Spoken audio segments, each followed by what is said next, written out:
for the line. Keeps it alive. Reynolds. You can take me now. I have seen it all. I have seen everything. Welcome to the ultimate Supercoach and Fantasy Sports Show. You are now listening to the Insight Fantasy Sports Podcast.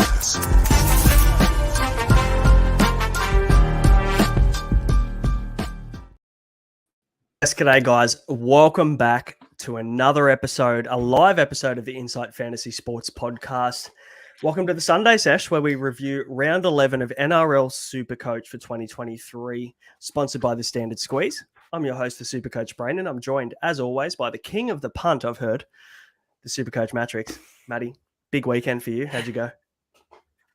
Oh, yeah. 11.93 in Supercoach.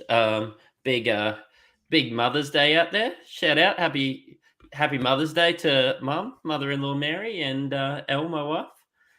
Hope you have a ripper. Ellen's a champion. She's putting Theo to bed on Mother's Day while I talk shit with you. So, yeah. How good. Well How done, good. We are very, very lucky to have wives that put the hard yards in so that we can talk shit and chat a bit of NRL on a Sunday evening. How good. And our listeners too. So 4% of our listeners are females. So I'm sure one of them's a mum, and 96% of us come out of a mum. So absolutely. Good math.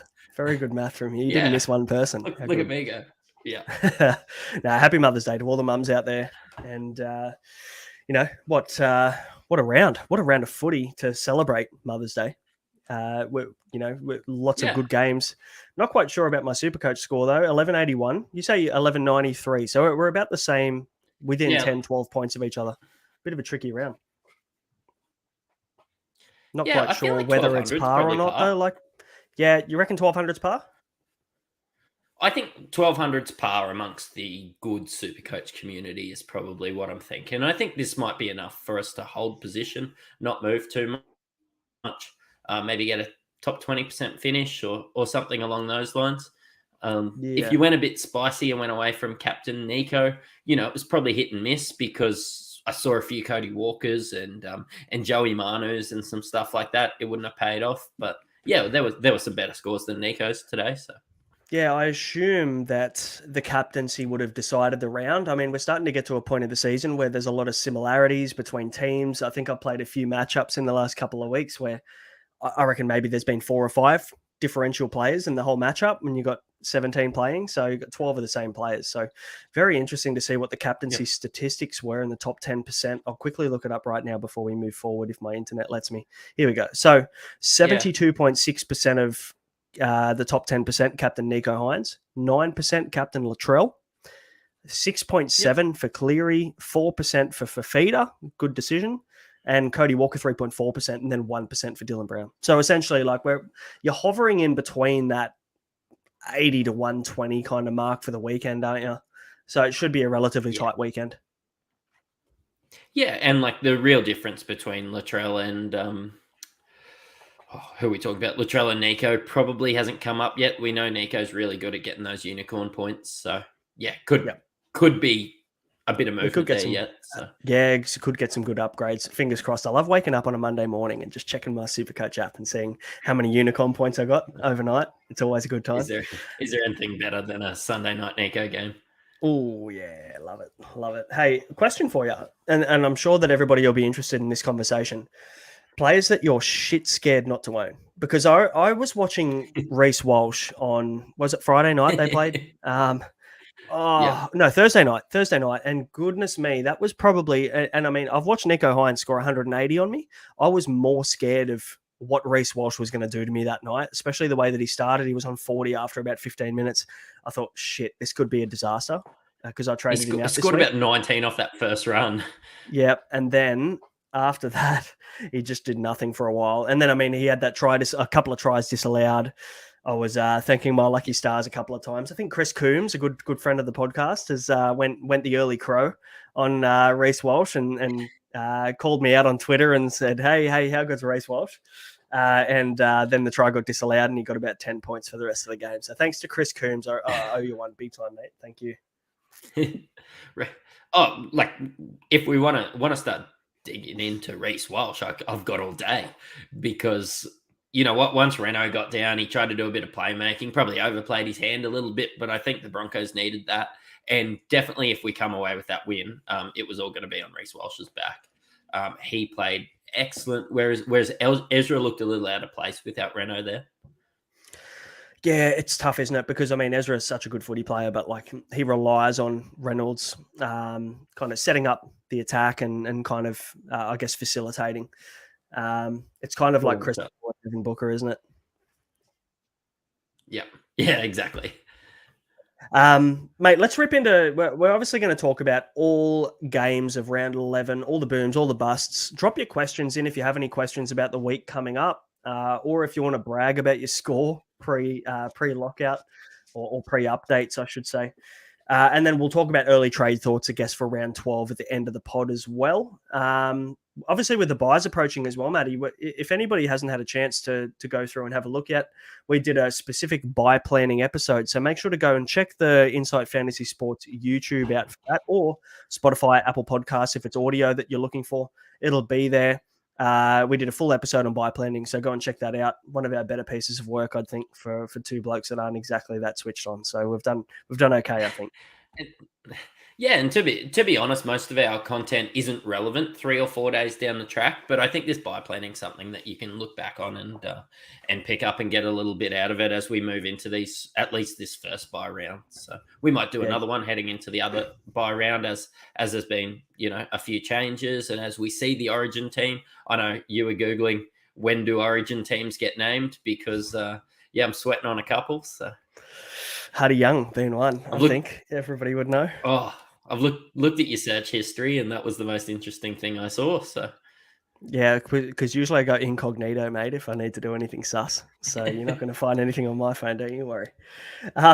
Mate, lastly, before we rip into the games, the Standard Squeeze are obviously a big sponsor of the podcast. We thank them for their support. If you haven't heard of the Standard Squeeze, you'll see on Maddie's screen and on mine, we've got our 4-in-1s, we've got our beers in them, and they keep them cold the whole time. So make sure to go and check out the 4-in-1s on thestandardsqueeze.com. Matty's also got his squeeze right there. Is that the meat? This looks like the medium-sized squeeze. Yeah, that's the midi. I've got gin in my little one, and I've got some whiskey in my midi. Nice, like that. And then obviously perfect pour, right? So you don't have to worry about any guesswork. You're not going to get too pissed on a Sunday night. You have to turn up to work on a Monday because you double poured accidentally. Perfect squeeze every single time, as you'll see on the screen there. So all you do is squeeze the bottle and it'll squeeze the perfect pour for you, the perfect 30 ml shot. So you know exactly how much you've drank. You can obviously plan that out depending on whether you're driving or not. You can slip the little small one that you said you've got gin in. Ever slipped that one into the back pocket and got into the footy? I reckon you would. Not yet, but I should have for Magic Round. I was in a bit of a rush.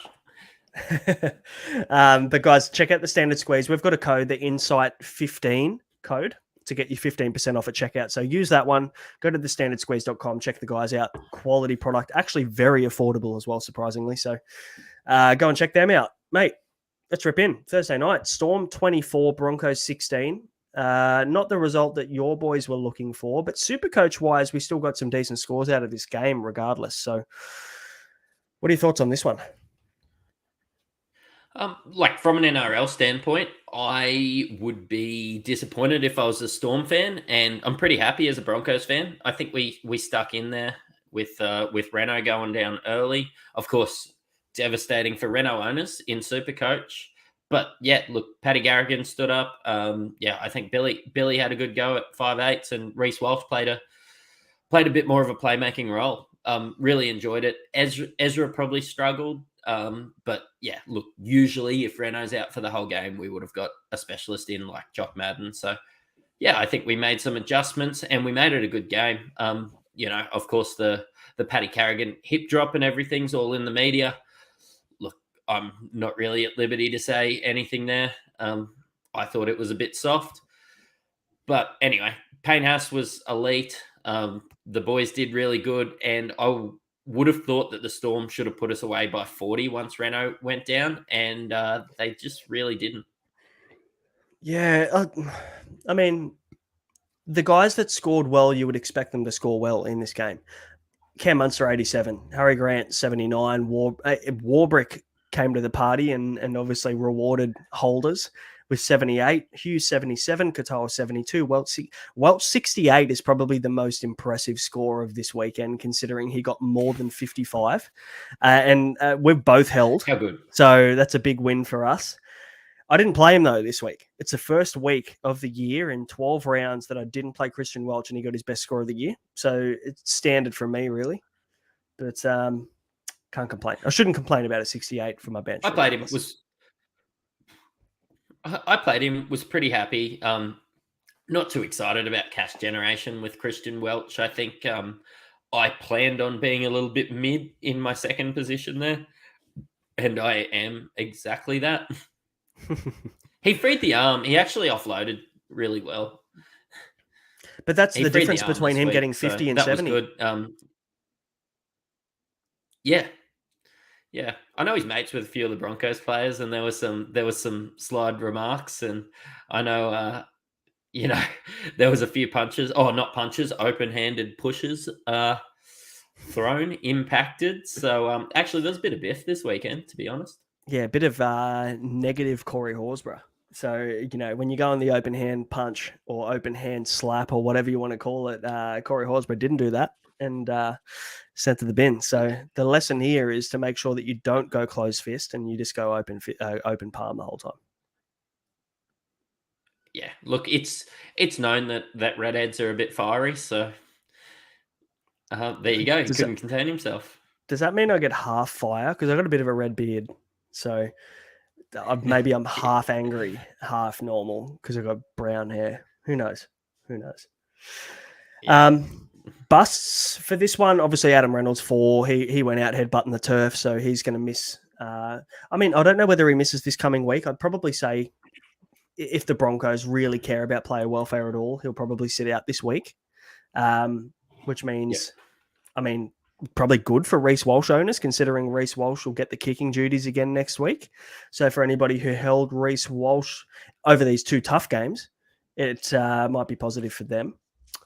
Otherwise, I was happy to see that over Katoni Staggs too. So yeah, good shout. That's a good shout. Katoni Staggs kicked earlier on in the year, so I was a bit worried about that. So yeah, I feel like, Katoni Staggs doing my head in. What do you get? 47 again, man. That guy is a professional at getting sub 50 all year.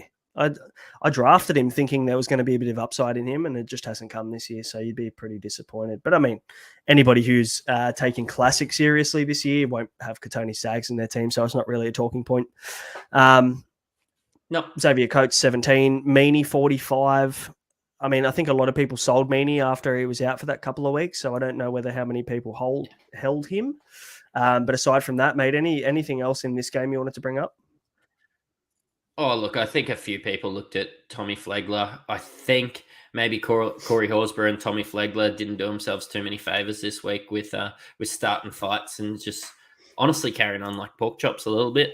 I think Flegler was on the cusp. Maybe we're going to get our sub 400K Flegler with Payne Haas out. Maybe that's a bit of a sideways move if Welch goes. But yeah, it's just one to watch, really. I think people went early on Flegler. Some people picked him up last week. Correct me if I'm wrong. I've seen on Twitter a lot of people were looking at Flegler as that kind of front row forward downgrade, I guess, considering it's a little bit sparse in the front row forwards, but don't know whether that worked out too well this week. I don't know if you'd be too disappointed with a 42 from someone you paid 380K for. I paid 320K for Stefano and his 36 every week. So here we are. Yep. Good shout. Probably a good timing to move on. Bulldogs 12, lost to the Warriors 24. Oh, if you're a Bulldogs supporter, you'd be in a bit of pain, wouldn't you? Over the last couple of rounds, they played some really bad football. And this is coming from a Tigers supporter who's used to watching bad football. And it doesn't look good. It doesn't look good for the Bulldogs at all. They're just really not clicking. Their backline's just not getting going. Perham's been a little bit ordinary. Decision-making's been quite poor. So, but a couple of little gold nuggets to take from the Bulldogs. Harrison Edwards played 80 minutes at 200K. What did he get? 90 odd? 94? What are your Yeah, thoughts on Harrison 94. Edwards Yep. as a buy next week? He'll be about 290K after prices go up. Are you considering him? Is he an option? Yeah, I have been looking to make a change in the front row forward. I was sort of looking towards an upgrade to Tohu or something, but maybe this is an out for someone like a Davi Moali or a Stefano. I haven't had too much of a chance, of course, spending that time on Mother's Day, but yeah, look, really, I think Harrison Edwards is going to be a bit of a no-brainer. I actually found myself watching this Bulldogs team and not knowing a lot of the players, and we watch a lot of footy. I'm just like, who's that guy? Honestly, was Googling it. Yeah, when you said that, it came up in my head with the Conor McGregor gif. Who the fuck is that guy? I reckon it was like half of my night watching this game. So, but no, to be fair to the Bulldogs, Harrison Edwards could be a good option next week. I'm seriously considering even just going sideways from David Moali to Edwards. He could honestly make 100, 150K at worst. I know he doesn't play round 13, and a lot of people are looking in that direction at this point in time, but I've got 12 for round 13 as of right now. So I'm not in a bad position. I've got 2 weeks to really kind of find 2 round 13 players. So I'm not overly concerned about that, considering I've already got a buy plan in terms of who I'm trading out. There's a couple of big names I'm trading out that I'll find a round 13 player for. So I'm not overly worried about that. Adam Fanua-Blake, 92 in this game. He scores a try again. I mean, this guy just keeps finding the line. Remember right back at the start of the season when we said Wade Egan just won't continue to score tries, and he just kept scoring tries? It feels like that all over again. It must be something about the Warriors. Yeah, and I'm watching it, and I'm like, oh, well, he's not going to do it again this week, and he does it again, and the ship sailed now if you don't own him. You're not adding, like, your FOMO's not there to add Fanua-Blake at whatever. What's he going to be, like 700K? Like, not a chance. But, yeah, look, I'm enjoying watching it, and, yeah, great for people that got on. Yeah, absolutely. What do we got here? Perham 66. Tohu, I brought him in this week. Tohu Harris, he got 71. I saw some smartasses on Twitter saying, oh, that's pretty good. 35 average for the next 2 weeks for Tohu Harris. I'm like, yeah, good one, dickhead.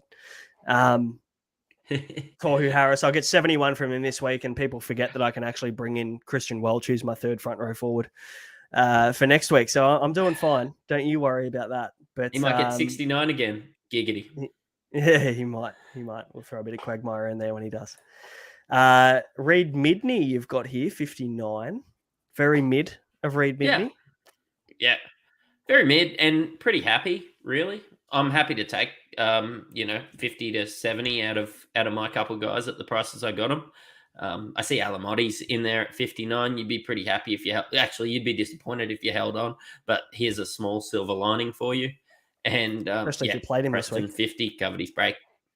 Yeah, I didn't play him this week. Yeah, played Cam Pereira instead. That was a bit spicy from me. I never play Preston, so I'm usually disappointed. So last week you would have been with his 80 odd. Yeah, I was, but then the way that I looked, like the way that he scored those tries, didn't get a line break in one of them, just didn't have a high base the last couple of weeks. Yeah, look, pretty happy fading that one. I see Matty Burton got a 76, and currently he's not really anyone to talk about. And SJ 76, well, you're not jumping on him. I wouldn't even downgrade. If you're downgrading one of Nico and Cleary, I probably wouldn't look towards SJ really either. Would you? Oh, I don't know. We've openly talked about the fact we're going to be selling Nico Hines, and looking at the buys, looking at the draw through Origin, it makes sense. He's going to play 1 game or 2 really tough games out of 5 from round 13. So it does make a lot of sense, but SJ seems to be one of 2 options, SJ or Adam Reynolds, or maybe even Jamal Fogarty. Those 3 probably seem like the 3 options that you would go from Nico Hines to. I don't know whether I love any of them. It's hard to go from a guy like Nico Hines, where you know you're going to get 80 plus minimum on a bad day, to going down to a guy like Jamal Fogarty who could get 40, or going to Adam Reynolds who could get 20. So it's going to be a pretty tough decision. who to go to there, but we'll keep an eye out in the next couple of weeks. Maybe it'll be a little bit easier. But honestly, out of those three, SJ's my pick. So somebody we didn't talk about in the last game, and somebody we probably should have. We're probably a bit of oversight. Jerome Hughes, 530k, is coming off a 77. Usually plays really well through that bye period. Usually takes a bit more control with Cam Munster away. You know what? At his price and the extra things I can do with that money, I'd be pretty happy adding him. I'm just the problem is I think that he's 530k, and I think he could skyrocket. Yep. Over the next couple of weeks, if he comes off a couple 70s and 80s, that's my concern, that I'm overpaying for somebody that in my head I've already decided I'm getting because I saw him at 530k 3 weeks ago. That's my concern there. I'm gonna pull myself up and give myself an uppercut if I'm paying much more than 600k.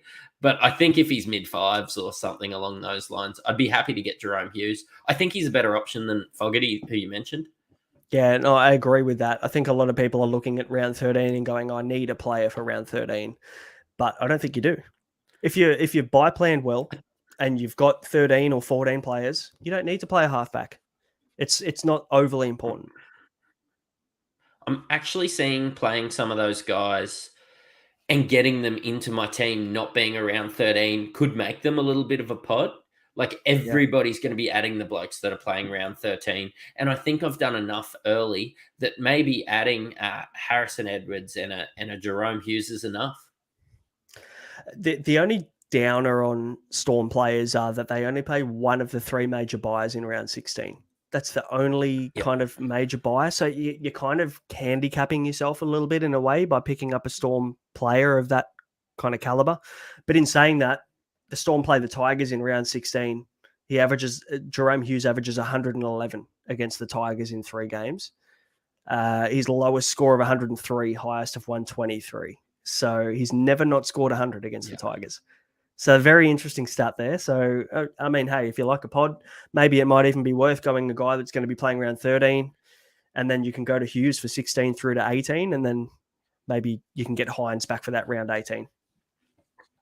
So you're saying if he plays the Tigers over those 3 bye rounds, he averages as many as Tohu's going to average in the next 2 weeks? Yep. Yep. Basically. Considering that Tohu isn't playing this week, isn't he? So, yeah, good. Oh, okay, cool. Yeah. Just clarification on that one? Just checking out your math. Yeah, good. Yeah, cool. TPJ, 48, and CNK, 43. I know we're not talking about 48s as busts. They're probably mids. But, look, I'm just one of those guys that gets tempted by TPJ every year. Aren't you?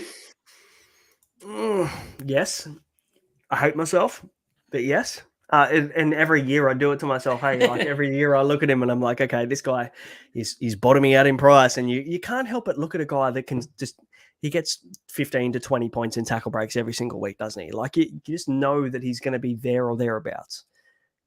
There's just nothing happening with TPJ this year. And the Bulldogs need something. Like, do you take a punt in the front row forward position? He's going to take another dive. He's 450k right now. He's going to be 430, 420k. Maybe it's a waste of a trade. He's not playing round 13. Maybe it's a waste of a trade. But if Welch isn't playing, at the start of the year, if you said getting TPJ for Christian Welch, would you be like, oh yeah, that's sideways? You're actually making a fair bit of money. Yeah. Don't mind it. I don't look, you know what? The Bulldogs play round 16 and 19. So if you're going to pick him up, I don't know whether you get him before round 13, unless you're going and it's creating significant cash for you to upgrade elsewhere. I mean, what's TPJ right now? 400. What's he cost right now? 400 and... He's 450 and he's going to drop. He had a break even of 75 and he just come off another 48. So he'll be about 430. Dual position, front row, second row. What's Christian Welch? About the same, isn't he? So I don't... No, he's I don't know. 490 or 480, isn't he? So, okay, yeah, but I mean, you create 50k. I don't know whether a trade to create 50k unless it creates something else that's a really big move for you. I don't know whether that's worth I it. think the thing is the extra, hopefully he works his way. Hopefully he can step up, working his way back from this injury, and he can get an extra 120 points in those bye rounds where we know, I think Christian Welch is going to get picked in Origin. And I just think that you're going to get those extra points on the board and you're going to make a little bit of cash along the way. You know what? I don't know whether he does. I don't know whether he gets picked in Origin. They've got such a deep forward pack, Queensland, man. Like, they're coming off a series win where he didn't play last year. I don't know. I don't know whether he plays. I mean, look, hey, it wouldn't surprise me in the slightest if he does. Quality player. Yeah. Billy Slater is one of his best mates. I feel like there's that connection, that Melbourne Storm connection. It's probably a reality. But hey, like, if he doesn't get picked, I'll be like, I would say, okay, yeah, cool, I get it. I understand why he didn't get picked. Yep. But hey, and I'm looking at TPJ probably round 14, to be honest. Yeah. I don't think you need to go before round 13, to be honest with you, especially because there's no advantage of going early. Let's move on. Mate, before we do, let's quickly get to some questions. We've got some comments rolling in. If anybody has any questions about either this week gone or leading into next week, we know we do the Tuesday pod, but throw them at us anyway. We'll see what we can do. Raymond Crane, 12.28, good score this week. Chris Maxfield, 11.74. Will with an 11.62. So some good scores coming through. It seems like we're about par around that 1,200 mark, Matty, I think. Yep. Not super upset with that. Jackson loves how Cody Walker he did nothing and got 63. I'm not a Cody Walker owner. I don't think you are either, are you? So to be fair, though, keep scoring pretty well in this supposed hard draw. So it's only going to get easier for the Rabbits from here. But also, they won 20-0 against the Tigers and he gets 63. Alarm bells are there for me. Yeah, big time. And look, that's always been the alarm bells, the red flags for Cody Walker, is that he can find his way into doing nothing and getting you 30. So, but he hasn't done that in the last month. Yeah. And the difference of the way that I called him Tarpany, that Jackson's thinking is the fact that he's trying to find the silver lining in owning Cody, and I'm trying to, say, hey, I don't have Cody. How good's it feel? Like, yeah, I understand it though. Yeah, for sure. And Raymond Crane looking at Carraz bottoming out, looking forward to Carraz bottoming out in a couple of weeks. I think around 14 play. Can you keep that one to yourself, please, Raymond? Because we're trying to keep that in the down low. Lord Carraz, we're going to pick him up nice and cheap and no one notices. So thanks for that. And Will suggesting moving Katoa up to halfback and getting Cody Walker in. That is also an option. Nice little buy run, but I mean, you're paying premium price for Cody Walker. I don't know whether I want to play 800K for Cody Walker. Do you? And yeah, there's not really. I think there's a bit more upside in halfbacks this year. And there's a few guys that you can get at a really mid price. You're paying that premium price. I'm not sure I want to use all my Nico money for Cody Walker. And I think it's also use my Nico money maybe in 2 or 3 positions. And it's also important. Yeah, it's a good point. It's also very important to remember that you're going to need that Nico money eventually in round 18 when you want to pick him back up. If you're following the kind of strategy that we are, where you're moving him round 13, you're going to want him round 18 versus the Dragons. So I will keep that 300K in the bank to make sure that I can get Nico back in. I do not want to get caught short by not being able to have the money to get Nico Hines back in against the Dragons in that favourable matchup. So let's move on to the next one. Panthers 48 beat the Roosters 4. Goodness me. And the cover photo, the thumbnail, what would we call him? The cover athlete for round 11, Scotty Sorensen, 174. You've seen my Twitter. I did. I thought you'd like it. Scotty Sorensen, 174. The highest ever score in Supercoach by a second row forward. Yeah, right. What do you even make of that? Actually, like, I think Nat Butcher maybe, or Angus Crichton, both are up there. I think the 160 or 150 odd. Nat Butcher got 140 odd against the Tigers last year. Got 4 tries though. Well, like they got a front row seat this game. They did. But also Scotty Sorensen, you're not picking him, are you? Like, how many people? Okay, under 4,000 super coaches are picking Sorensen up next week. But they're not listening to this show. Okay. 4,000 morons. Sorry, but like, you're just chasing last week's points. 100%. He's gonna score 30. Yeah, he's gonna. Let's play under or over 40 points next week. Like, seriously. Yeah, no. You can get a bit of cash generation. Yeah, but that's about it, but really. And you're burning a trade going to a bloke like Sorensen. You'd have to be sitting there. Maybe you come in late and you've got 34 trades left, and maybe I would consider it. But yeah, look, right now I'm not in a position to look at Scotty Sorensen, nor would I want to if I had the trades.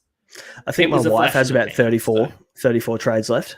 Happy Mother's Day to my wife. I think she's got 30 odd trades, so she's going to let loose over the coming weeks. This is all part of her buy planning that she hasn't thought about at all. So I'm sure all her buy planning to get Scotty Sorensen.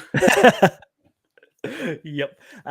Jerome Luai, Nathan Cleary's come out and said, everybody's, on Jerome Luai's back, 155. I think he's proved everybody wrong. Sorry, mate. You played one game out of 12 or one game out of 11 that's been half decent, and the rest have been a plotter. And apparently now he's earned a rep jumper. It did look like a New South Wales Origin trial out there. It did. Yeah, he decided to turn up this week. Funny that. Look, maybe if he was in the second row, he could earn himself a spot. But sitting there at 5'8", if they select him, I'd be pretty happy. As a Queensland fan, you'd be stoked. Yep. Nathan Cleary, 82. And I tell you who is going to be on the tip of everybody's lips over the next week is Billy Smith. Coming into his third game next week, 82. He doesn't play round 13, but I don't think anybody really cares when you're looking for a centre wing downgrade at 289K. So he's a guy I'm very seriously looking at. I even think that potentially, even if Suali'i goes back to the right wing, Billy Smith holds his spot. So I don't mind it. What are your thoughts on Billy Smith? Well, we haven't talked about the fact that Joseph Manu got injured. So even if, I don't know who's next man up for the Roosters. I don't look enough at what Roosters have coming forward. Yeah. Okay. So Drew Hutchison comes in. I think Billy Smith still holds a center spot. Is that the next man up? What I was going to say is, does a center come in? Drew Hutchinson can probably play center or 5'8". But realistically, yeah. No, he doesn't do anything well. But do the Roosters have any more money? No. So they won't have any more points for the next 5 or 6 rounds if they keep that up, because, they look so bad. They were awful. And Gus Crichton looked awful. He actually just looked like somebody that I've been excited to see him bottom out, much like I've been excited. I think Hudson Young bottomed out. I jumped on, much like I'm waiting on Sean Lane to bottom out. Your Carrazas to bottom out. I'm starting to just think that, Angus Crichton, not for me now. Sad, isn't it? Because we were very high on Gus to start the season, and now it's just turned into this whole. There's probably about 7 or 8 different better options than going with him at the moment. Yeah. And we watched him play that Australia tour, and I still think it's a good call. We expected him to be better than Cam Murray, and we see how Cam Murray's going.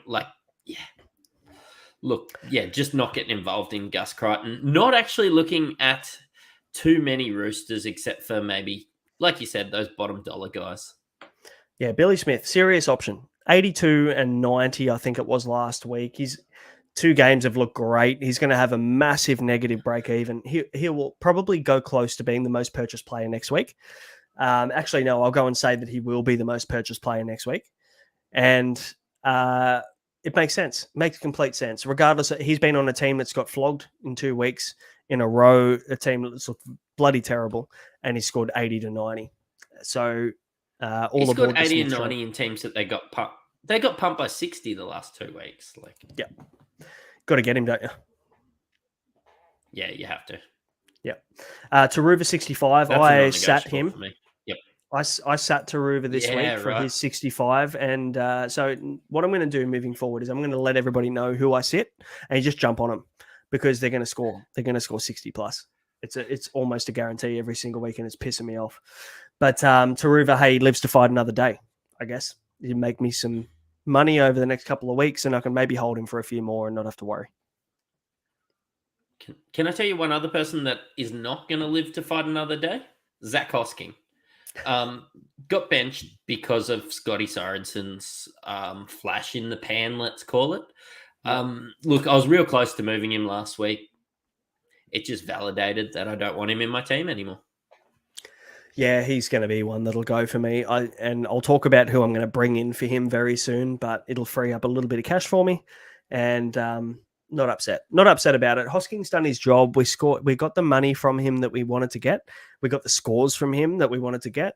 And now we can move him on to somebody that maybe might be a stepping stone to a primo. So, or you can go straight up to a primo if you have the cash.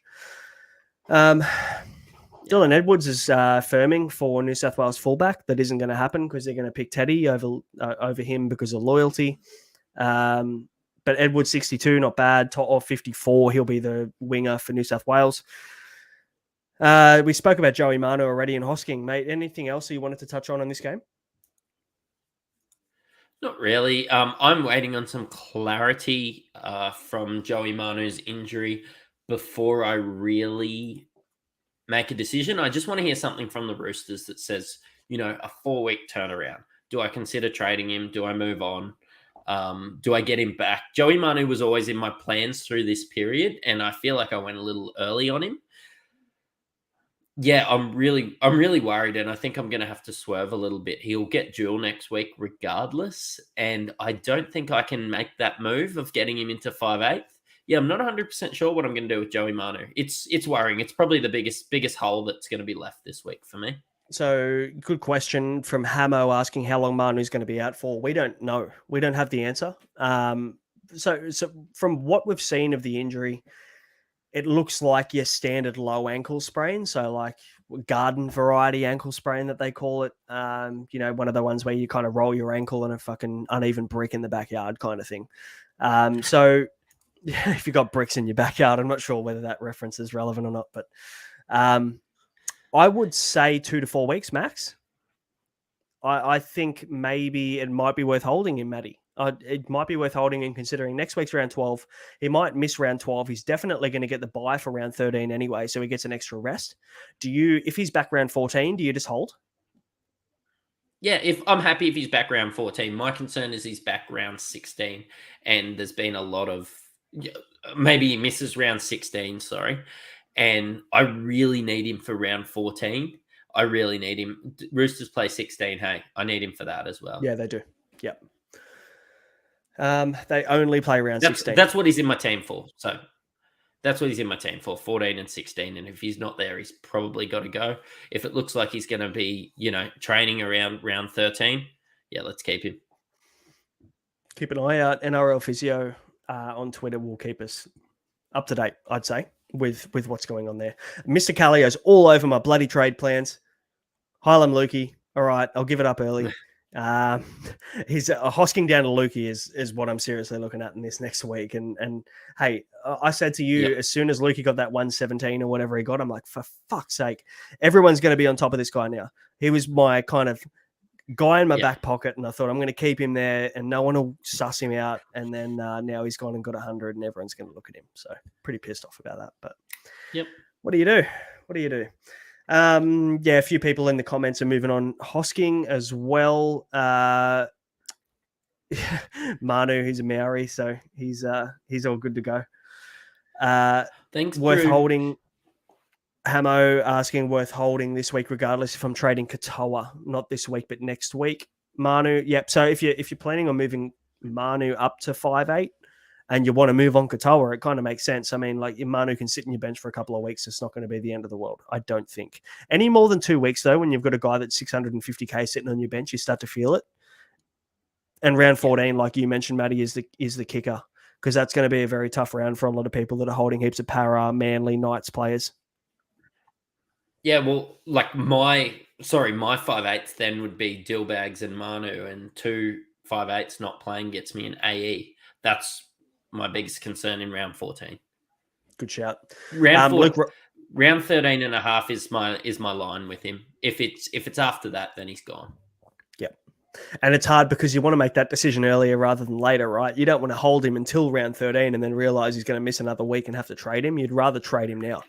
So it'll be interesting to see what the news is over the next week and in terms of whether he's looking like it's going to be 2 weeks or more. So bit of a tough decision to make for a lot of super coaches there. Can you bring Luke Roden's question up for me? Yep.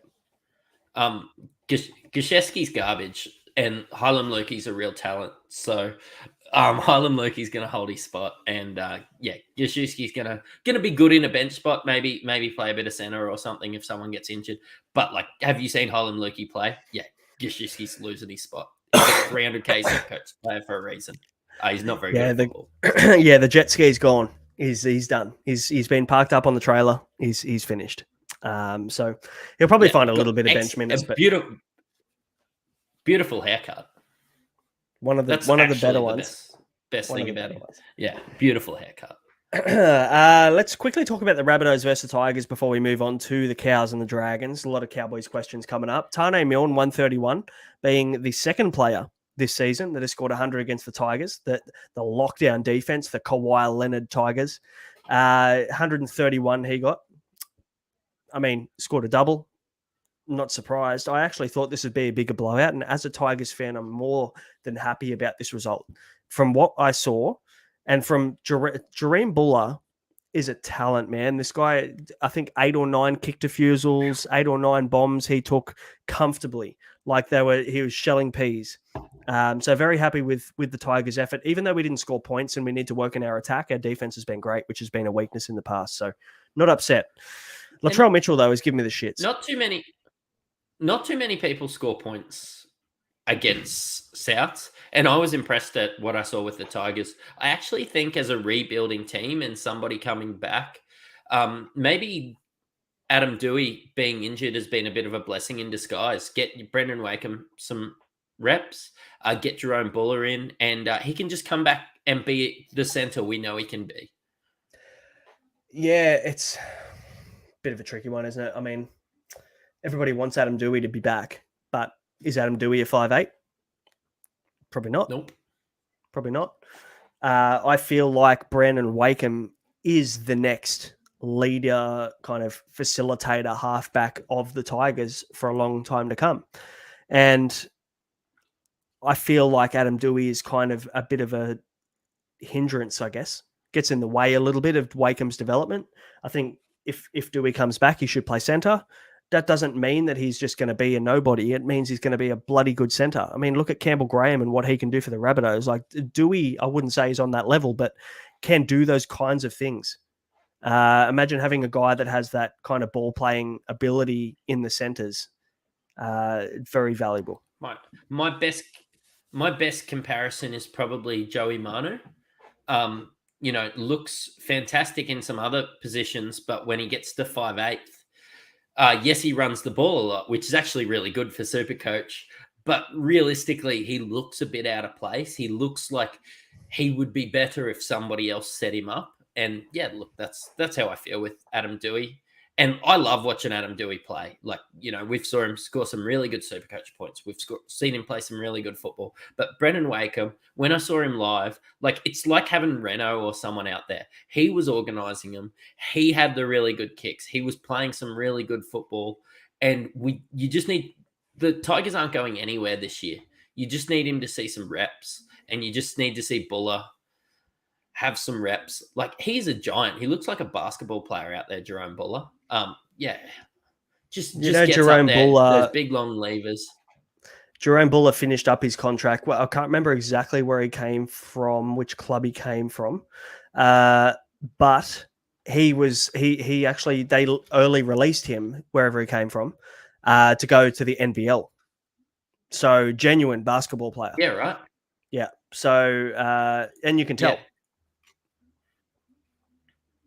Oh, looks like an absolute talent. As somebody that's done a bit of basketball coaching in my time, I just looked at that guy and be like, I want him in my team. Gold Coast Titans, 2019, they signed him, and they let him go early out of his contract because he was going to pursue an NBL career, and then the Tigers snapped him up. Yeah, right. big play. Look, let's keep going through. Campbell Graham, 86. Obviously had those try assists to Tane. Big balls if you got Tane in. Look, that was the side that they were going to score this week. Look, Tane just finished them. IPAP, 65. Is he someone you're looking at? Yeah, as a Tigers fan, I'll look a little bit closer at Tigers players than I normally would at any other team. But Isaiah Papali'i being the best second row forward in the competition in NRL Supercoach last year, it's hard not to look at the best Supercoach player in second row forward from last year. Like you've got an eye on these guys. It would be nice if he had the front row duel, but he doesn't. Like last year, he's got the second row only, which makes it a bit tougher. But he's starting to bottom out. I think it's fair to say he has bottomed out at his price. What's he at, about 580,000? Is that right? Yeah, I think he's about 600K, but he'll drop below that this week. Yeah. So, I mean, yeah, it's 587 with a 76 break even. Oh, yeah, so he'll drop another 5K. So he'll be about 580. He's bottomed out. Yeah. So he won't go any lower than that. You've got to make a decision. And also it's going to come down to how many players you have for round 13, because the Tigers play 16 and 19. So he could be a beautiful round 14 pickup, depending on what his scores look like over the next fortnight. And if I come into round 14 and he's under 600 trades in round 14. I want to make about 7 trades in round 14 at this stage. It feels like that a little bit, doesn't it? If IPAP in round 14 is sub 600K, he's in my team round 14. Don't care. I'll prioritize getting him in. Yep. 65 on a team that scored 0. Yeah, that's enough said. And actually looked fantastic too. That's the best I've seen him look. I think that everything's starting to click. I worry about John Bateman. I don't worry about IPAP because I know he's at least got that base to he'll have 40 in base, just in defense. And John Bateman, he looks like he's trying out there. Scored something very similar to IPAP, but I just really like IPAP. I think that he's somebody that I'll look at. I was looking at him or David Clemmer. I wish that he had that front row forward. You're right, because he would be a shoe-in for me.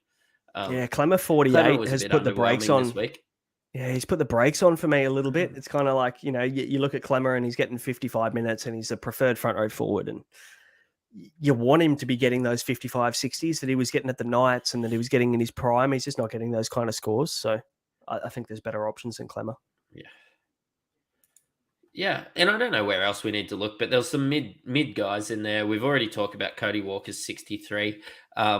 Look, I think you'd be underwhelmed if you're an owner and, not too impressed if you're a non-owner. Stefano, 46, is it enough for me to keep him? Probably not. I'll get rid of him at the first chance I get. Apart from that, not much else going on. I know a lot of people added AJ and he got 40. Bit disappointing for me. Yeah, AJ was a killer, wasn't he? You look at the matchup and everyone's like, yeah, this is a good matchup. But in theory, if you look at the stats, it really wasn't.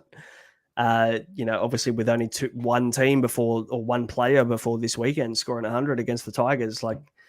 But in saying that, 26 times a player scored over 80. So it's like 80 to 100 is that ballpark that you're going to get against the Tigers. You're not going to get that monster score. But it looks like the Rabbitohs are going right a lot more than they're going left, which is, from anybody who's been watching these games, you'd see that. But if from AJ anyone will come watching these games, why wouldn't you go to Campbell Graham? It's taking a bit away from AJ, but it did allow us, silver lining, it allowed us to get a 550K Alex Johnston. And he will come good eventually.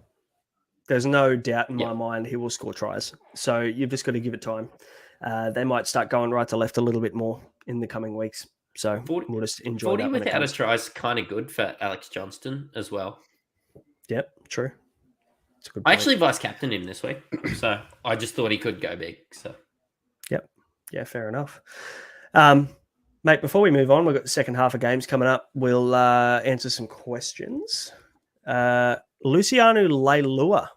No one's seen him this year, obviously. Bit going on behind the scenes there. Probably a little bit above our pay grade in terms of comments. But do we know whether he's going to be coming back? No one does.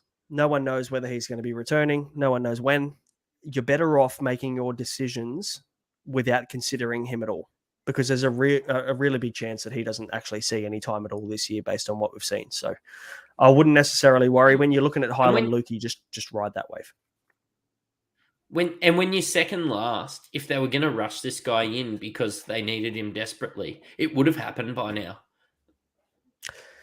Actually, respect the Cowboys for it. So, yeah, agreed.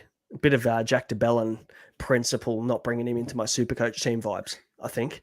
Yeah, a bit of Paul Kent about him. Oh, fuck. You had to go there. I knew you would. I knew Paul Kent was going to get a mention tonight. Fair enough. Hey, Mr. Callio's asking, are you keeping your eyes on Paps? I'm assuming he means Pappenhausen. Absolutely. Oh, I thought he meant absolutely IPAP. Oh, if he means Pappenhausen, not a chance. If I want somebody injured, I'd just go Turbo. So, yeah.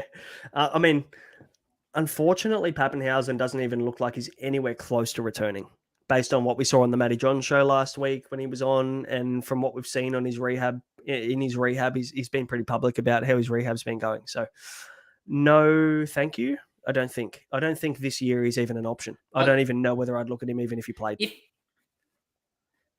If he plays round 1 next year, I still will consider not. I probably still won't get him. If you rolled him out at 700K, he's starting next year. I'm still not starting with this guy. I hate to say it. Like, I worry for his career. Yeah, me too. Stefanos is asking, do you think Lolo or Taumalolo and Nanai coming back will affect Lukey's minutes? I know Taumalolo's minutes won't impact Lukey's, considering Lolo plays in the middle, Lukey on the edge. Will Nanai? No, I think Gashevsky just drops back to the bench, and then Lukey becomes that. Maybe even Gashevsky loses his spot altogether and they bring another middle onto the bench. I don't see them needing to rest Lukey on the edge, personally. What are your thoughts? I see Nanai and Lukey as 80-minute guys. Nanai's going to go off to Origin, which will probably keep Gashevsky around. I wouldn't be worried about.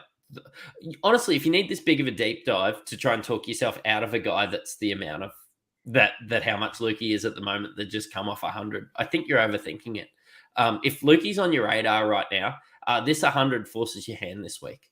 If he's on your radar, you get him this week. So, a couple of guys in the comments here are talking about the fact that there's a potential that Luciano Leilua has actually been named to come back next week. So it'll be very interesting to see what happens there. Tackle that Tuesday. We will tackle that Tuesday if that actually ends up happening. And if it does, hey, look, Gashevsky ends up being the one that drops out. And then, can we be guaranteeing that Nanai is even going to come back and make an impact into this starting lineup? Nanai's been awful. He's been absolutely fucking terrible, to be honest. So, can you guarantee that Todd Payton, the king of, I'd probably even say Toddy Roulette 2.0 is coming up, and he's going to take Ricky Roulette's spot very, very soon, the way that he runs his forward pack. There's no guarantee you can know what he's going to do there.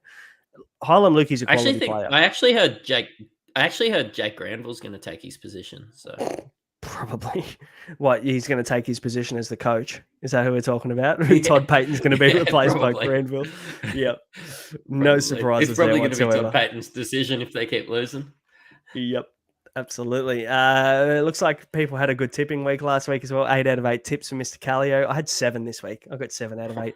I got spicy and tipped the Titans over the Knights. I was about 4. I actually thought the Titans would win. I thought that was a shoe-in, so...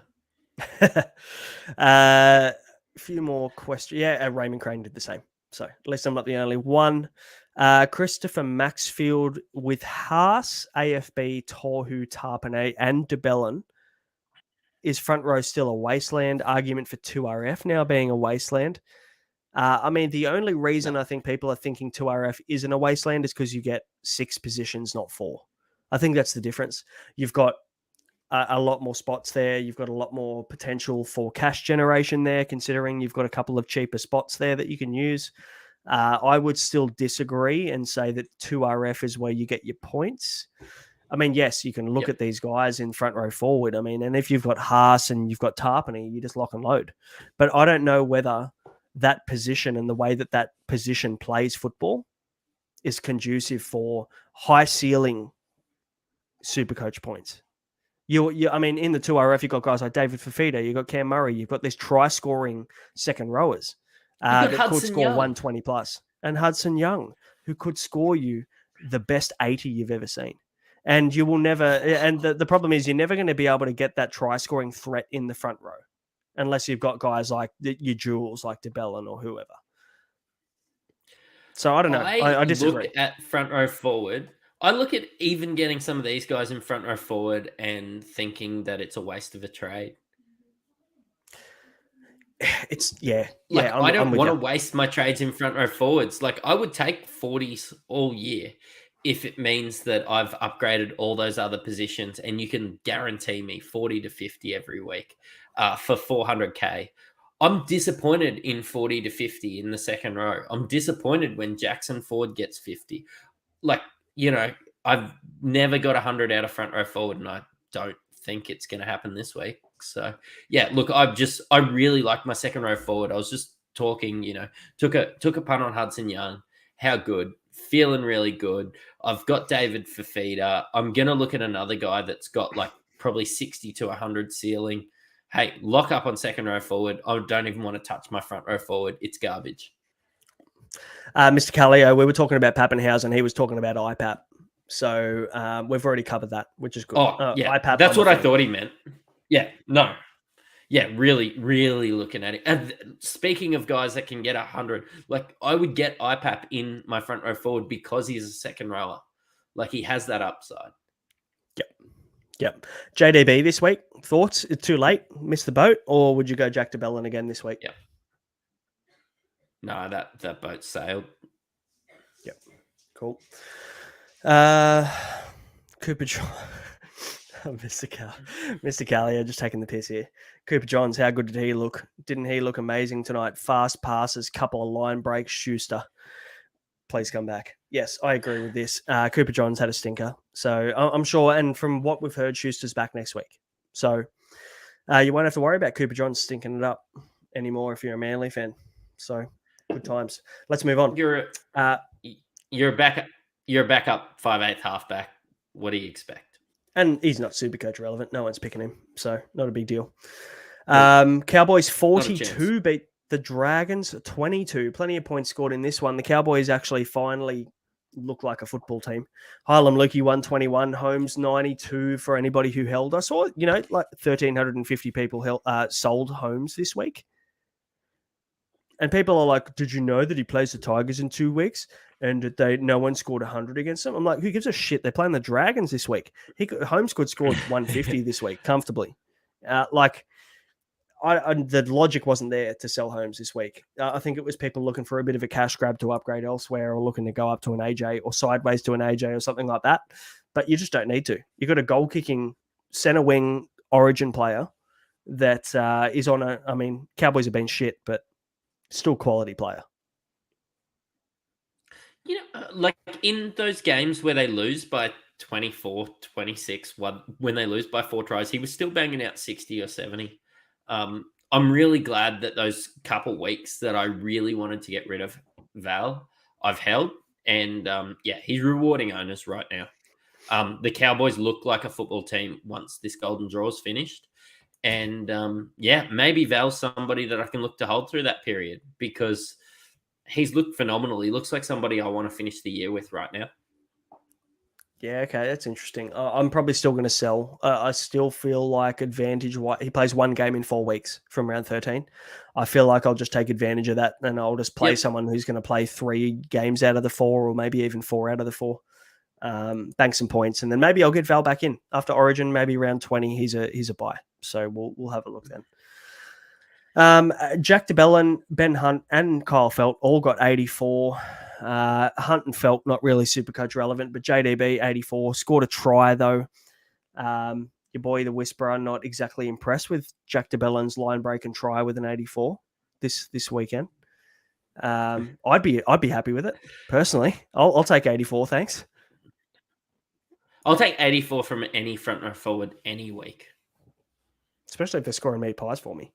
It's not a problem. You can come straight into my team. Yeah, thanks. and I think and I think you remember, like, he's a guy that watches football like us. It's like me talking about Cody Walker and Jackson in the comments saying, 63, but he didn't do anything. Well, I'm thinking 63 and he just won by 20 and played the Tigers. As And a he didn't do non-owner, anything. yeah, you That's can a talk positive. yourself into...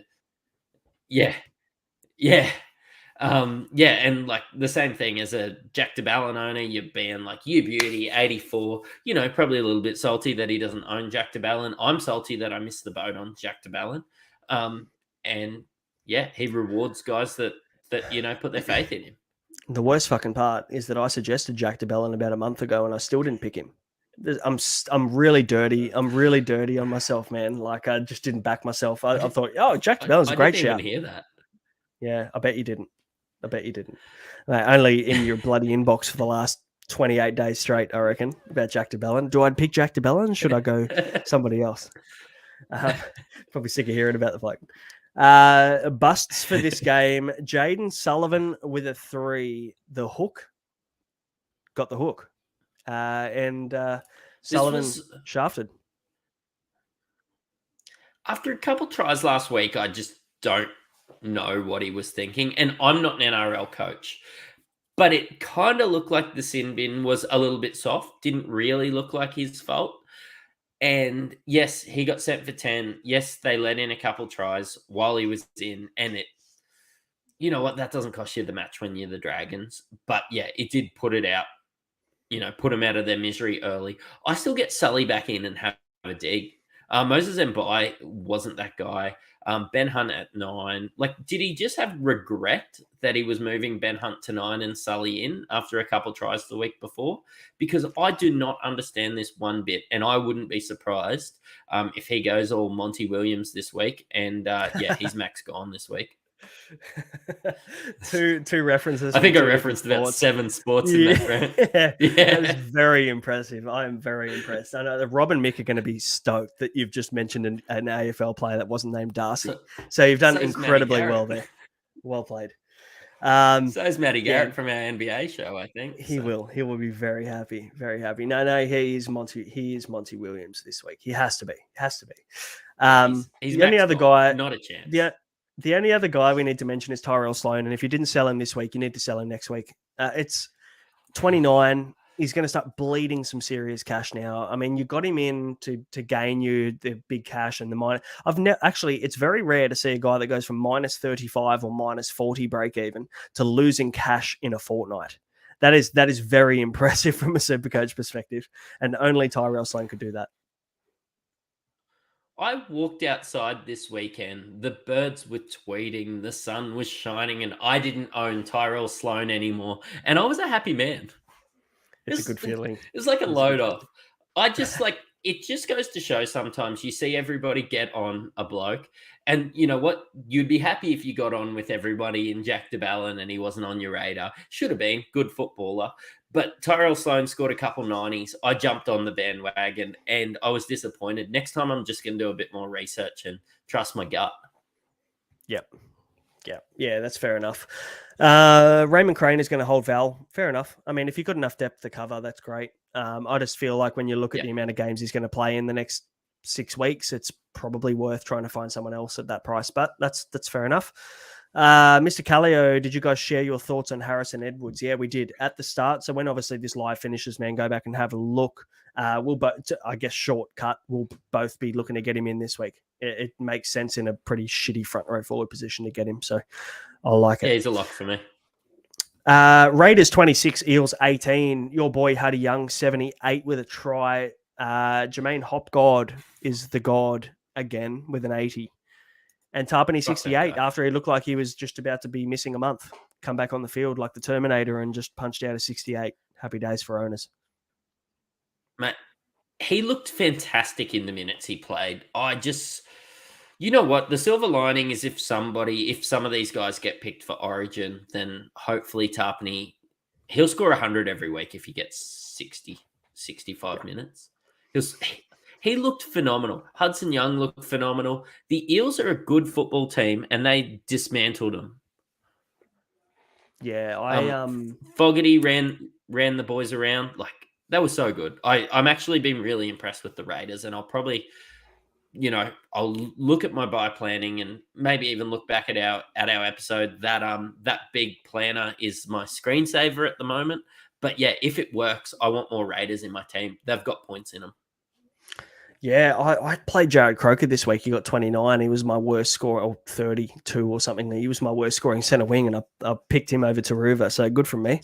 But, I mean, the matchup was nice. I think left centres score like the most amount of points against the Eels, so I just thought I'll back the stats, but didn't work out. But anyway, that's okay. Otherwise, I mean, like Raiders are a really good target, like we mentioned in the buy planner episode for round 13. So start having a look at those guys. Busts, though, Sean Lane going down with a hammy for 34. It looks like he's going to miss 2 to 4 weeks, depending on severity. He could miss probably will miss round 13 now, I would say, which is a bit of a bummer, considering. I think I saw a couple of comments in the chat talking about the fact that Sean Lane going down has ruined their buy planning. Hayes Dunster, 24, also a bust. Corey Horsburgh, I'd probably call it a bust at sub 50, 49 he ended up with. And to be fair, he's in the bust category because it was a bloody shit punch. If you're going to hit someone, you've got to get him good, don't you? Yeah, 100%. Also, like, Losty's cool. Might have lost himself a chance of an origin spot. Hope he gets a few weeks as a non-owner, to be honest. Yeah, absolutely. That would be fantastic if you did. I mean, I'm sorry to anybody who's went a couple of weeks ago and picked him up because we actually recommended him out of him and Jack DeBellin. We thought Horsburgh's probably the play, but but honestly, that is the risk when you take a guy like Horsburgh. He's a hothead. He loves to get in a fight, loves to get sin binned. He's got a temper on him. So that's what happens when you pick a bloke like that. So unfortunately, you've seen the kind of result from that this weekend. But again, 50. I mean, he got 50. Who cares? It's really not that bad. It could have been much worse. So got 50 after you get -10 for a sin bin. So and you missed 10 minutes of points. You're looking at 60. Yeah, and he played really well. Yeah. So he could have scored 70 comfortably. Maybe he's a guy that you watch with your eyes closed. I wouldn't be watching Raiders games as a non-owner. Yeah, true. I couldn't. But yeah, no, happy with Tarpany, happy with Hudson Young. Look, I don't think there's much else to talk about with those guys. There's a few mid guys like Maddo, Gutho, Dillbags. Hey, at least they did us a favor and got 50 to 60 if you are owners. Would you say that the Eels look terrible? Yeah, they look pretty ordinary. Look, we know that Mitch Moses missing this game. They missed their organizer. They just looked a little bit lost. And understandable. You take your halfback out of any team and they're going to look lost. So I'm not surprised. All right, let's move on. Fair enough. Knights, but when they lose to the Titans, this is an excellent segue to the Knights. And you see the way that the Knights played the Titans, I just start to think that the Eels are not premiership contenders at all. They're not even going to be on our radar. They might not be in the 8. Yeah, completely agree with you on that one for sure. Knights, Titans. So move into the Sunday games now. Fafita 103. Oh, so close to going captain on Fafita this week instead of Nico Hines. I thought, I'll just get a bit spicy, anti-pod him, but it just didn't make sense. The matchup, the Sunday afternoon, it didn't make sense to go against Nico, and I'm still not upset. I mean, look, hey, I'm 40 points behind, but at the end of the day, the stress of watching Fafita have to run the full length of the field to get himself 103 isn't worth me than just being able to ride Nico's coattails into an 81 where it looked like he did nothing. So I'll bank Nico's 81. Yeah, and I think you made the right call. Like, trust me, I look at it and you just see the upside with Nico. And honestly, Nico's updates could get you over the line still. I'm happy with Fafita. You know what? He's worth 800K now and he scores phenomenally. But yeah, look, you captain Nico, you had that upside. You missed out and you were there with 76% of the top 10%. So a couple of weeks ago, we spoke about Kalen Ponga and we thought, you know what, if he bottoms out at like 400K, I'm just going to grab him. He will be the fullback for Queensland in Origin 1 in 2 weeks' time. 86, looked $1 million. Just absolutely shredded the Titans apart. And we're talking about the Titans who actually don't even know what defense is. So, I mean, do we take with this a grain of salt? Probably. But still, he looked good. Like Ponga just looked like old school kind of what you'd expect from Kalen Ponga, didn't he?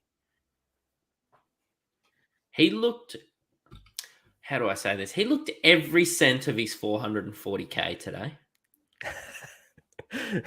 Was that so? He needed to score about maybe 38 points for him to be worth his money this week. Yeah, you know what? I didn't expect him to cover his break even. You know what? If you look at your Supercoach Gold, they actually thought that he was going to score 28 points. That's how bad Kalen Pong has been. Yeah, they played the Titans. Yeah, they're awful. Yeah, he just covered his break even. I was looking at it. If he wasn't selected, I would probably add him to move on someone like Katoa or someone like that.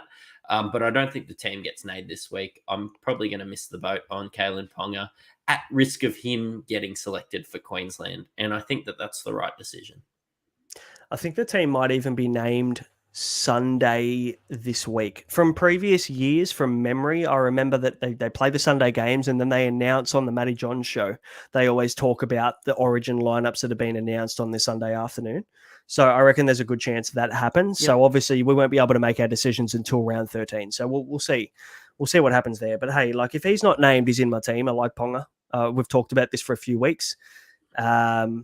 A few people, crazy praying man, to saying Ponga as MC Hammer, can't touch him. And look, I understand the point behind, like, you know, he cops one knock, he could miss 6 weeks. So there's risk there. But I think with Supercoach, you've got to find the risk reward. And when a guy has that much upside, you've got to consider him.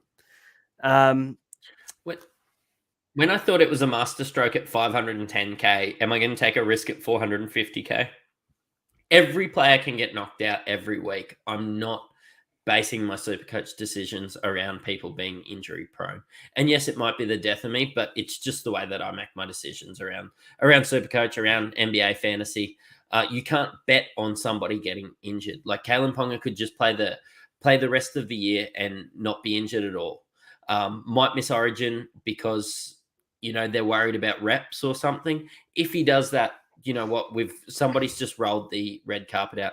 And yes, he is rocks and diamonds, crazy prey mantis, but he's also 440K.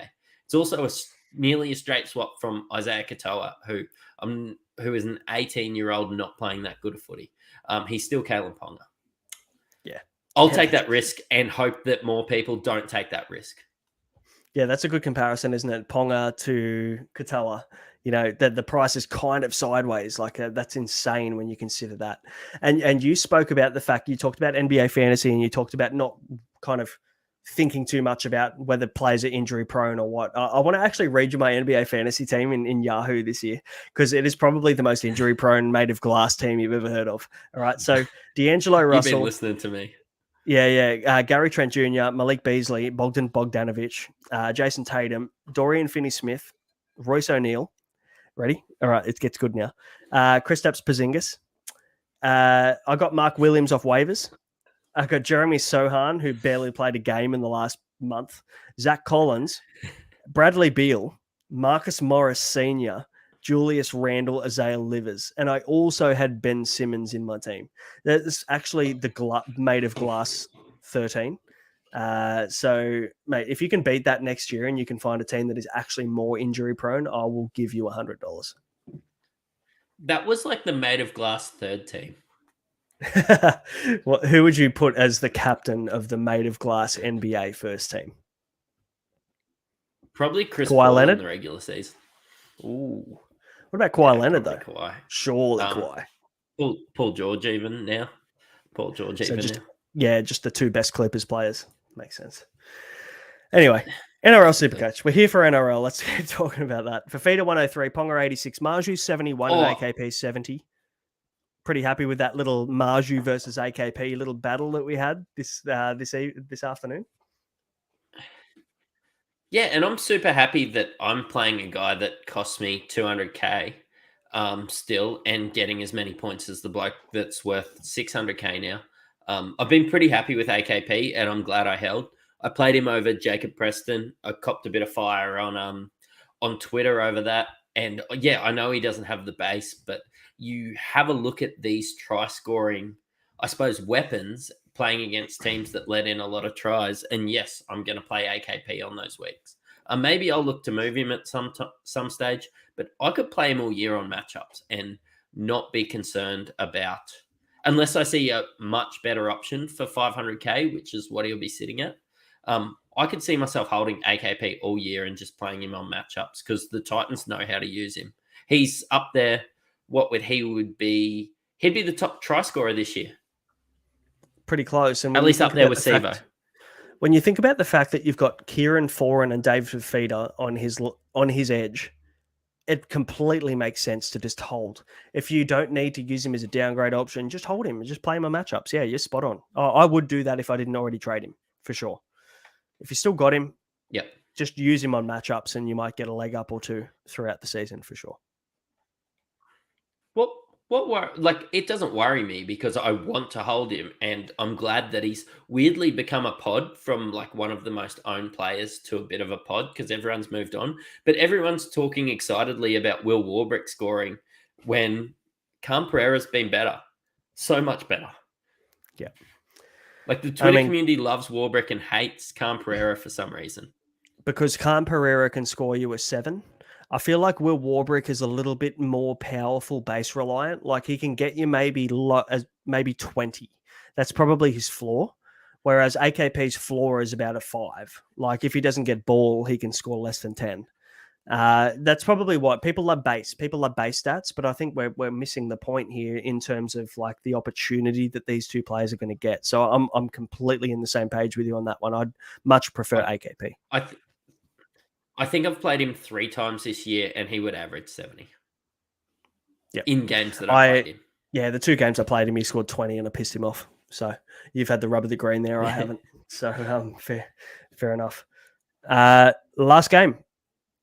Probably the biggest in terms of NRL Supercoach for this weekend, Manly versus Sharks. Interesting one. Sharks 20, Manly 14. Obviously, the big talking points. Ruben Garrick, very popular, 94. Did next to nothing, scored a try. But, I mean, I feel like it was one of those games where you didn't really pay too much attention to Garrick and you look at the score at the end of the game and you're like, how the fuck did he get 94? Yeah, I was driving back from my mother-in-law's and, like, you just expect to hear those guys on the radio as you're listening to it. Like, usually, you know, they were talking about Turbo being involved and then they were looking about Turbo looking shit. And, yeah, you can, like, you know, I see in the comments, people are saying that Ruben Garrick's lucky, but this guy has done this for years. Base stats galore. Does it every year. And hey, when you think about it, wingers are always going to have a bigger opportunity of getting line breaks, right? You don't really have to score a try to get a line break, which is 10 points. So it's at the end of the day, you can get 3 line breaks in a game just by making a bust and doing nothing. Being set up by your center or being set up by your 5'8" in the edge.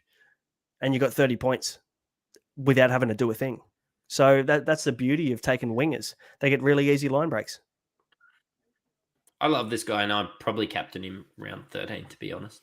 Yeah, absolutely. We'll cover that when we get closer to first buy round, but that's a big shout for sure. Sione Katoa, 93. Poor man's Ronaldo Mulatalo with the 93. They finally went the other way this week. Any Ronaldo owners, they got 41. You're not upset with a 41, but yeah, definitely prefer a 93. Nico Hines, 81, most popular captain. 80% of people captain him in the top 10%. 79% of people captain him in the top 10%. So fair enough. Like if you followed the crowd on Nico Hines, you're in a good spot. You know, there's no point. I don't think there was the point this week in going against him. No, there was nothing that told me that I should play anybody else over him.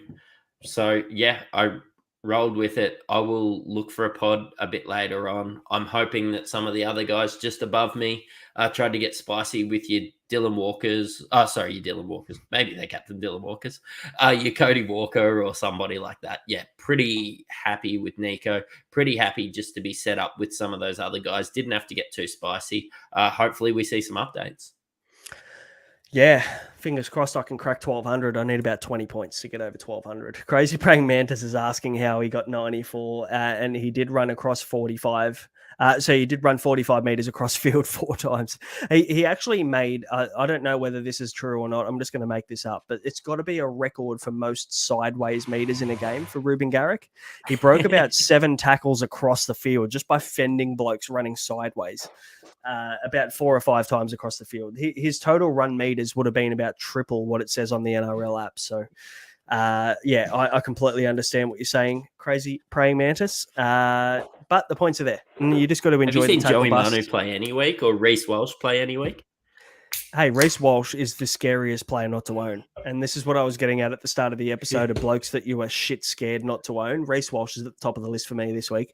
After selling him, that was the hardest 80-minute watch ever. That could have been 200 on Thursday night, and it was 64. And I know he's 600. I know he's 650K right now, but I never miss a Broncos game. And you sit there and you watch him, and he could be 200 points every week. Like genuinely, like he looks like the most dynamic, the scariest player. Everybody gravitates to him, which makes our whole team better. It creates space for people like Ezra, another dynamic runner and everything like that. He's just the guy. Yeah, that's probably why I own him. Like I could have got rid of him at 800K, but yeah, scared not to own him. He's phenomenal. For sure. Couple of questions on here. Shots when updates probably overnight. You'll probably wake up in the morning, your team will change depending on how late you stay up at night, mate. If you're like me, I'll be tucked up in bed by about 8:45 p.m. So I will wake up in the morning and have a look and see whether I passed 1,200 or not. But I'd say probably maybe 11, 10, 4:30. I heard 4:30. 4:30 in the mornings when you usually wake up. Yeah, for me, yeah, because that's usually when I message you thinking about my trades for the next 4 weeks. Hey, what do you think about in round 15? What do you think about if I do this? Yeah, I'd hate to be your inbox. Got me Garmin. I've got my Garmin under the misso, and suddenly there's a brain vibration happening. So yeah, that's right. Yeah, you love it. You love it. James Gowing. Yeah, wingers get line breaks more often if the opposition winger is back covering a kick. So if they run it on the 5th tackle, yeah, for sure. That's a good shout. Mr. Callio, a bit of breaking news here. News in Dragons board meeting Tuesday will decide Hook's fate. So that'll be very interesting to see how the that decision's plays out. been made. Oh, it was made about a month ago. Spoiler alert. It was made about a month ago when they decided that this guy needs to go. We just need to justify it, which could have been justified 3 years ago. They're just going to call Ben Hunt on his bluff and see if Ben Hunt actually leaves. But also they're going to finish probably second last anyway. So they've probably decided then maybe I just save a heap of cash. Ben Hunt comes into the Broncos lineup off the bench and we win a championship. So yeah, you will for sure. I have no doubt. Benny Hunt, straight back to the Broncos, drops the ball in Golden Point off the kickoff, and you lose in Golden Point again. Rodders takes the headphones out for anybody not listening, not watching. Can't hear a thing. Happiest man alive. Doesn't want to borrow me.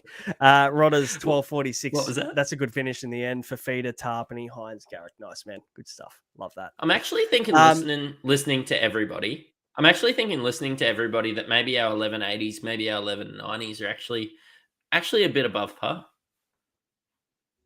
Yeah, it could be. I mean, two people from where we are in the rankings, chat score over. Yep. Yeah, we're not. We didn't. Yeah. We're not in the top 100, are we? Like we're 8 and 10 or 11,000 or something. So like, I don't feel like it's a massive moving week, really, is it? It's not one of those ones where someone got 160, someone capped, like, it's not like we're the top 10% captain Scotty Sorensen this week and everybody else went Nico. Everybody captained a guy that got 80 to 110. So it's not the end of the world. Yeah. Thoughts on trades this week, Matty, before we wrap up, man? What are your thoughts moving forward for this week?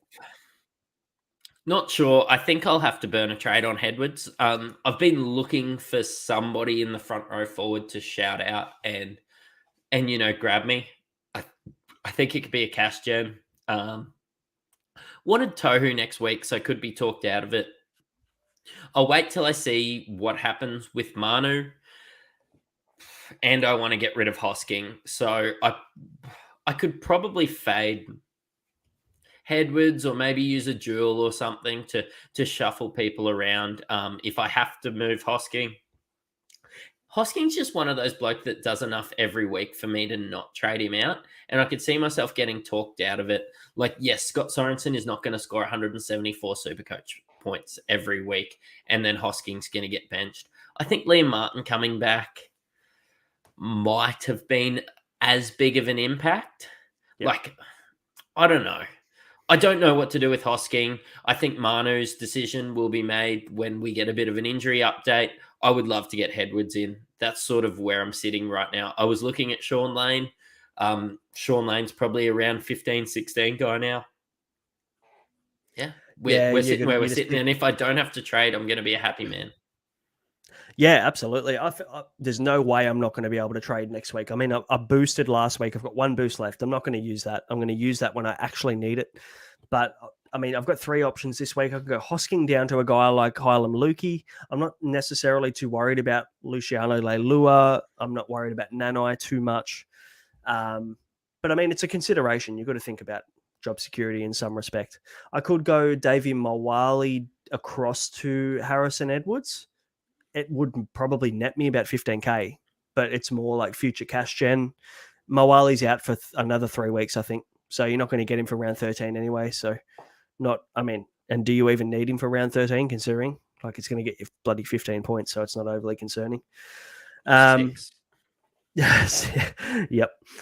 Joey Manu, again, if it comes out that he's going to be missing until past round 15, I'll move him. But otherwise, I'll just hold him. I mean, I've got 5 gun center wings, so I'm not worried about that. I can play Marju, Holmes, Johnston, Garrick, so I'm not concerned about center wing. I might even just make one move. We'll see what happens. If I have to move Hosking and Joey Manu next week, then I'll probably just do 2 moves in that way. But if I only have to move Hosking next week, I might even just go Mawali across to Harrison Edwards just to kind of keep the cash gen going. We'll see how we go. I think we're sitting in a pretty good position if we're talking about trading out and in guys that we're not necessarily going to play anyway. Yeah. I'm feeling pretty good about my team at the moment. Like, yeah, I benched a couple guys that all scored around that 45-50. I feel like I made the decisions correctly with who I played and who had the upside and who I didn't play. I think right now, maybe I miss out on Edwards. Maybe I miss out on a couple of these guys and I just save my trades for some buy planning and be really aggressive around maybe even good matchups through the buy. I'm not sure. I could sit on my hands and miss out on a Lukey, sit on my hands and miss out on a Edwards and maybe not be too disappointed.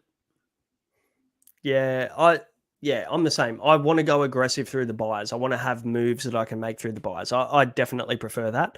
And if that means I have to hold fire on Hylam Lukey this week, it's not a necessity, is it? Just I think people will be drawn to him because of the 121 that he got this week. I actually could think it might be a smart move to maybe avoid him potentially. The more I think about it, especially if Luciano Leilua gets named this week, it might be a good avoid. So who knows? And the hard thing for you, which I'm not going to give you advice, but like I've a few times, and maybe even you with Jack de Ballin, in your head, you were making a move for this guy at this certain point. Like I always said, when Hudson Young gets to 50, that's the time when I move. You sort of said that you were going to go, like in our own chats off air, you sort of said, look, Hylam Lukey's coming in for me when it gets to a certain point. I think you're going to be disappointed all year if you don't. I don't have that fear of Hylam Lukey. And maybe it was Leilua or somebody waiting in the traps. Like it's definitely not Gaszewski. I don't think that he's going to take a minute ever off Hylam Lukey. He's just a better football player. But yeah, I don't have that fear, and I worry that you'll regret not adding Hylam Lukey this week. I'm just saying I could probably sit on my hands. I was never really looking at Harrison Edwards. Look, he's one good Bulldogs player coming back in away from, maybe even getting pushed to the bench. So, yeah, good shout. Good advice. Anybody in the same situation as me. And for me, that's definitely a consideration. Do I just bite the bullet and back my gut, or do I sit and think about it a little bit more? I'm very good at talking myself out of moves. So it'll be very interesting to see that's whether... sort of what I'm saying. Yeah, on Tuesday. Hey, let's see how we go on Tuesday's pod. We'll see what I'm talking about on Tuesday, and we can revisit this conversation then. I want to answer this Stephanos question very quickly. If you had Ben Murdoch-Masila, would you still trade to Harrison Edwards? My answer is yes, absolutely. Considering Ben Murdoch-Masila, yes, he's a number for round 13, but how many minutes is he going to play in round 13? 30? I mean, is he going to get you 20 points? That's great. That's all well and good.